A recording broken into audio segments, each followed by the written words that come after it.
વલ્લભાધીશ કી જય. શ્રી માધવરાયજી સ્થાપિત આચાર્ય ગૃહ જુનાગઢ મોટી હવેલી ઉજ્જવલ આચાર્ય શ્રી માધવરાયજી મહારાજના વંશજ ગોસ્વામી શ્રી પુરુષોત્તમલાલજી મહારાજના વચનામૃત આપણો આદર્શ. આજે આપણે આદર્શ એટલે શું તેનો વિચાર કરવા મળ્યા છીએ. આ કોઈ રાજકીય બાબત નથી, ફક્ત માનવતાનો પ્રશ્ન છે. આદર્શ વિના જ ન જીવી શકાય. ભગવાન શ્રી રામ અને ભગવાન શ્રી કૃષ્ણએ બતાવેલો માર્ગ તે આપણો આદર્શ છે. બધા અવતારો કરતા રામના આદર્શ ઉપર નજર શા માટે જાય છે? જગતમાં અસુરા વેશ વ્યાપ થયો એટલે ભગવાન શ્રી રામે દશરથને ત્યાં જ જન્મ લીધો છે. રામને 14 વર્ષ વનવાસ ભોગવવાનું કારણ શું હતું? કારણ માત્ર એટલું જ હતું કે પોતાના ચરિત્રથી માનવ ધર્મનો આદર્શ બતાવવો. રામના રાજ્યાભિષેકના ઉત્સવ વખતે પિતા તરફથી આજ્ઞા થઈ છે કે વનવાસ જાઓ. ત્યારે પિતાની આજ્ઞાનો કંઈ પણ વિચાર કર્યા વિના રાજાભિષેકના આભૂષણો અને પોતાના બધા સ્વાર્થનો ત્યાગ કરીને વનમાં ચાલી નીકળ્યા છે. પોતે બહાલ સોયા પુત્રને વનવાસની આજ્ઞા કરી અને અજ્ઞાતિક પુત્રને માન્ય રાખી છે. પિતા કે નથી તેવા પુત્ર પતિ વનવાસ જઈ રહ્યા છે તો પોતે રાજમહેલના સુખોને શું કરે? પતિ પલાયણ સીતાજી પતિના સાયા રૂપ બની વનવાસ ચાલી નીકળ્યા છે. આજે તેવી પતિ પલાયણ આપણી બહેનો છે. આવી ચરિત્ર શુદ્ધ છે. રામને વનવાસ અને ભરતને રાજગાદી સોંપવા માટે તૈયાર થયા છે. ત્યારે ભરતજીની આંખમાંથી સોધાર આંસુઓ ચાલી નીકળ્યા છે અને સુવર્ણના રાજ સિંહાસનને ઠોકરે મારી ગાદી ત્યાગ કર્યો છે. પોતાના ભાઈને વનવાસમાં દુઃખ ન થાય તે ખાતર લક્ષ્મણજી પણ સાથે જ ચાલી નીકળ્યા છે. ઓરસામાં ભાઈ હોવા છતાં કેટલો બહાદુર ભાવ! અત્યારે સગા ભાઈઓ થોડોક ભાગ વહેવા ખાતર કોટો લડી રહ્યા છે.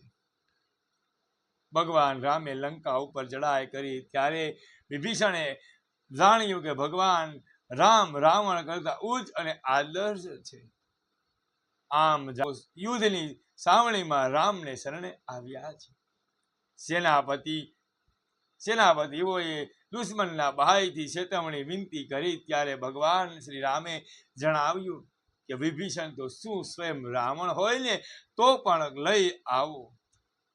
શરણે આવનારને અભય સાથે ક્ષમા આપવી એ આનો પ્રેમ આદર્શ છૂટાછેડાથી ટકશે. છૂટાછેડાથી સ્ત્રીઓ આઝાદી મળતી નથી અને મળશે પણ નહીં. લગ્ન એટલે કરાર કે વેપારનો સોદો નથી, પણ ભાવિના આદર્શ દંપતી બનવાની પવિત્ર વસ્તુ છે. છૂટાછેડામાં ભારત વર્ષનો આદર્શ સી રીતે જળવાશે?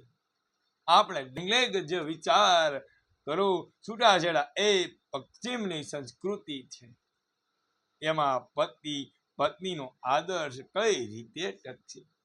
માનવતા નહીં સંભાળો તો દેશનો અધિકાર પ્રાપ્ત કરવાનો શું હક છે?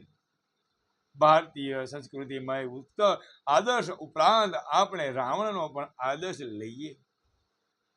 તેણે સોનાની લંકા બનાવી હતી નહીં કે તેણે પોતાનો જ રાજમહેલ સોનાનો બનાવ્યો હતો. ભારતીય સંસ્કૃતિમાં યુક્ત આદર્શો ઉપરાંત આપણે રાવણનો પણ આદર્શ લઈએ. તેણે સોનાની લંકા બનાવી હતી નહીં કે તેણે પોતાનો રાજમહેલ સોનાનો બનાવ્યો હતો. ગરીબથી ત્વંગ સુધીના તમામ પ્રજાજનોના મકાનો સોનાના હતા. બધા સુખ શેનમાં દિવસ નિમગ્ન કરતા હતા. આદર્શ વિના સંસ્કૃતિ ટકતી નથી. એ ધ્યાનમાં રાખજો. આદર્શને માનવતા સાથે જ ઘણો જ સંબંધ છે.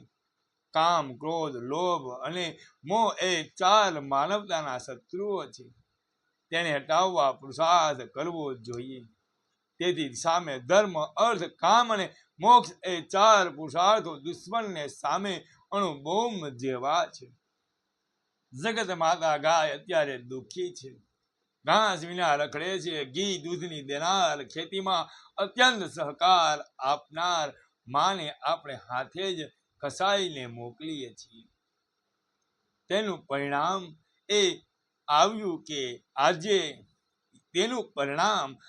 કે આજે આપણે સાસુ ઘી દૂધ નથી મળતું. તેમનું પરિણામ એ આવ્યું કે આજે આપણને સાસુ દૂધ, ઘી, વેજીટેબલ ઘી અને ભેળસેળ વાળું દૂધ પીવાથી આપણે નિર્બલ બન્યા છીએ. તેનો દાખલો મોજૂદ છે કે ભૂપત જે ધરતીને ધમરોળે છે તેને પકડવાની કોઈનામાં શક્તિ નથી. તેનું કારણ સાસા ઘી દૂધ મળતા નથી. મારો આદર હિન્દુ પોતાને ઘેર એક ગાયનું કુટુંબનું માફક પાલન કરો. રાજકીય વાતાવરણમાં પ્રભુને ન ભૂલશો. જો પ્રભુને ભૂલશો તો વરસાદનું શું થશે? પ્રજા દુઃખી હોય ત્યારે ધર્મગુરુ તરીકે મારી ફરજ છે કે સત્ય કહેવું, એ સાથે જ માર્ગ દોરવા, સત્ય પ્રત્યક્ષશીલ રહેવું, ઈશ્વરવાદ, સંસ્કૃતિવાદ અને આદર્શવાદ ખાતર, પ્રજાને ખાતર હું મારો આત્મભોગ આપવા પણ તૈયાર છું. પ્રભુ સૌનું કલ્યાણ કરો. અહીંયા ગોસ્વામીજી પુરુષોત્તમલાલજી મહારાજના વચનામૃત આપણો આદર્શ આ પ્રસંગ અહીંયા પૂર્ણ કરીએ છીએ. કાલે ગોસ્વામીજી પુરુષોત્તમલાલજી મહારાજના વચનામૃત આપણો ધ્યેય આ પ્રસંગ આપણે કાલે જોશું. ઉજ્જવલ આચાર્ય પરંપરાના પ્રસંગો જાણવા માટે અમારી ચેનલ ગિરીશ પાઘડારને લાઈક, શેર અને સબસ્ક્રાઇબ કરજો, જેથી કરીને આપણે રોજના માટે ઉજ્જવલ આચાર્ય પરંપરાના પ્રસંગો મળતા રહે.